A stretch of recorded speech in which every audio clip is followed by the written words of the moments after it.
abceedin hadii keenayaan hay-aduhu noogama iman karaan waqooyi wax bulshada reer SSCna waxay amar ku qabaan gaarigii iyo hay-adii cidii hay-ad sheeganaysa tirada waqooyi baanu ka nimi meeshii ay joogaan inay ku soo qabtaan booliiska laascaanoodna ay u soo dhiibaan waxaan maqlayaa warar aan dadka deegaanka ku jeclaysanayn una baahan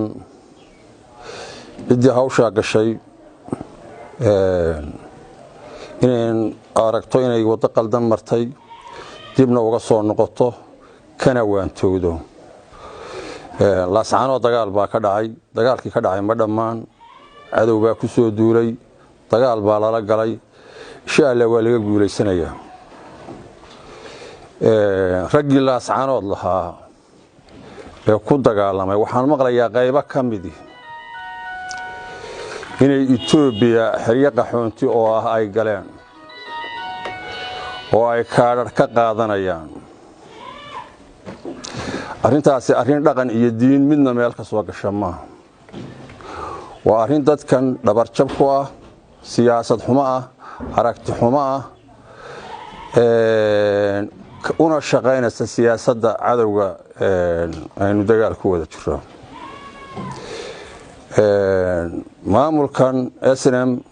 hadallada uu oran jiray waxa ka mid ahaa qofkii aan siyaasadda Soomaaliland ka mid noqonayn dadka guuray dalku ma guuray dalka ha iskaga tago qofka maanta laascaanood isagoo ay xabadi ka socoto ninka dhalinyarada ama dhulbahaante u dhashay ama fiqishin u dhashay maanta iyadoo ay laascaanood xabadi ka socoto xiriiqa xoontiyaho ama booq ama danood ama ducmaad tagay raashinka iyo kaarka u doontay waxaan filayaa inuu waxba xeerin waxa uu tashadayna ma garanayno dhalinyarada la sheegayo xiriiqa qaxoontiga Itoobiya ka gashay waxaan leeyahay ku soo noqdo meeshii aad joogteen iyo laascaanood hadii kale baal madow baa taariikhda ka geli doontaan ninkii loo rajiray Sayid Maxamed Cabdulla Xasan ayaa rag u diidanaaba ninuu diidanaaba ilmaadar haayeen baayadoo dagaal socdo buu way markaas la xageedo markaas la xiriiq qaxoontiga Kenya buu aaday ma qande waaga qaxoontigu waxaan jiray deedna suugaanu mariiba waxa ku jirtay hulgo waa bahaaba aha hogofkii gaabnaa wuxuu hareed ugu baxsaday hariyaan dhicin ninka maanta iyadoo xabadi dhacso isku soo sawiraya xiriiq qaxoonti oo ku taala Itoobiya intuu meel xaarxaartay ee beeday raashinka u doontay dadka kan samcadoodii iyo magacoodii iyo taariikhdoodii iyo tiisa midna uma uusan furin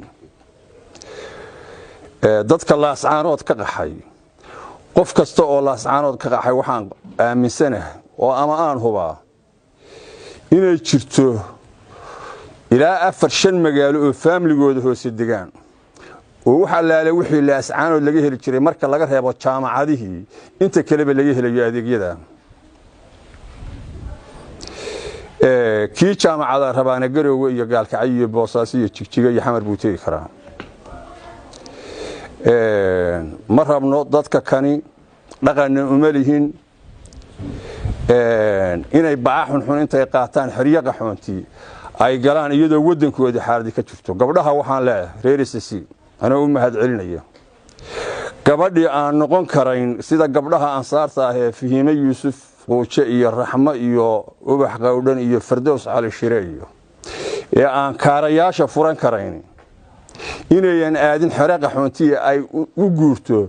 meelaha magaalooyinka ay degan yihiin xudun ka mid tahay Taleex ka mid tahay Awrbogays ka mid tahay Sarmaaya ka mid tahay Caroole ka mid tahay Xalin ka mid tahay Tukaraqi ka mid tahay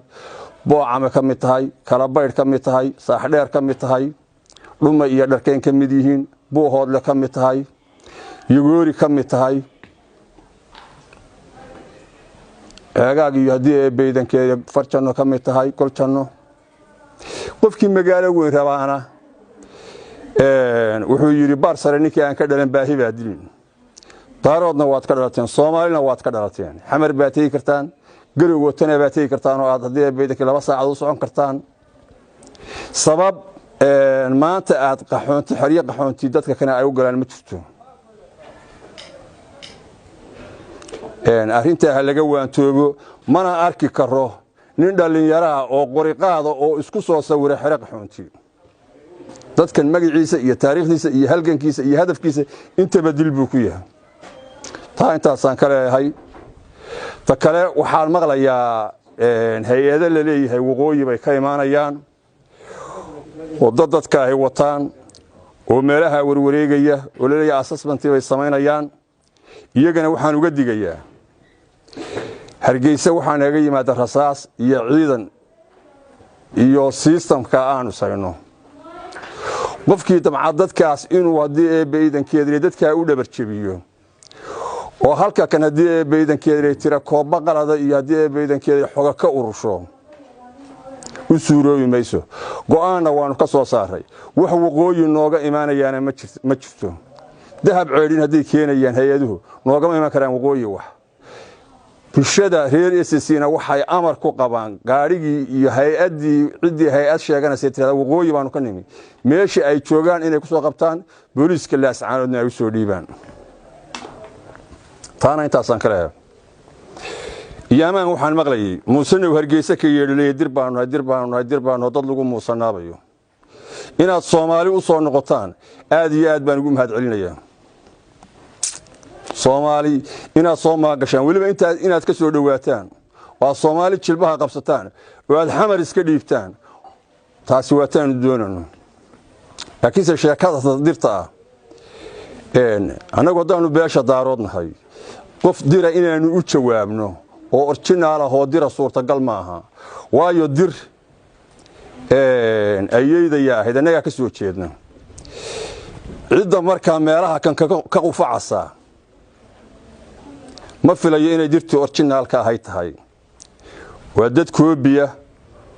oo uqdad Soomaaliyeed iyo magac daarood la dagaalankeed iyo xulufaysiga la isugu keenay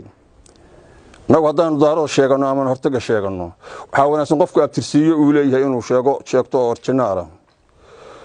wuxuu odaygi magac weynaa iyo markaan isirkayga faansado maxaa isla soo argoftaan waxba oran maayo laakiin dadka meelaha ka qufacaya ee aanu malay inay duruufi ka hadlinayso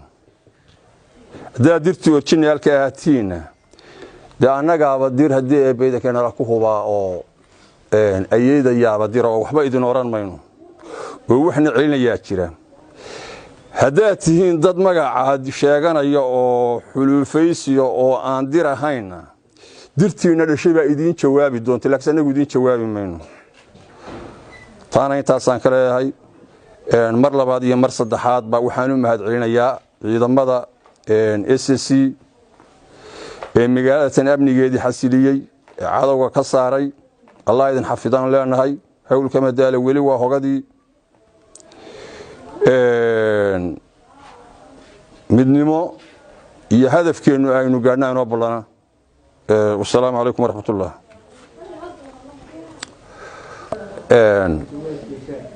waxaan kaloo rabaa inaan u sheego hay'adaha dadka kan ilaahay baa wuxuu ballan qaaday ifada inta ay nool yihiin haday caafimaad tahay iyo haday cunto tahay iyo haday amni tahay noloshooda ilaahay baa ballan qaaday laakiin hay'adahan wax keenay waxaan u sheegayaa waxaan ogahay hay'ado fara badan oo alaab dawo keenay in alaabtoodii berbera iyo Hargeysa ku xaniban tahay si buuxda waxaan u sheegnay meesha inay waxba noo soo mari karin wixii aad gobolada SSC aad keenaysan caasimada Soomaaliya ka soo deji kartaan caasimada Puntland ee Garowe aad ka soo deji kartaan Baydhabo aad ka soo deji kartaan Kismaayo aad ka soo deji kartaan laakiin waqooyi iyo Hargeysa mar labaad iyo mar saddexaad waxaan u sheegayaa hay'aduhu inayaan waxba u soo mari karin gobolada tan waxaan kale oo mahad celinayaa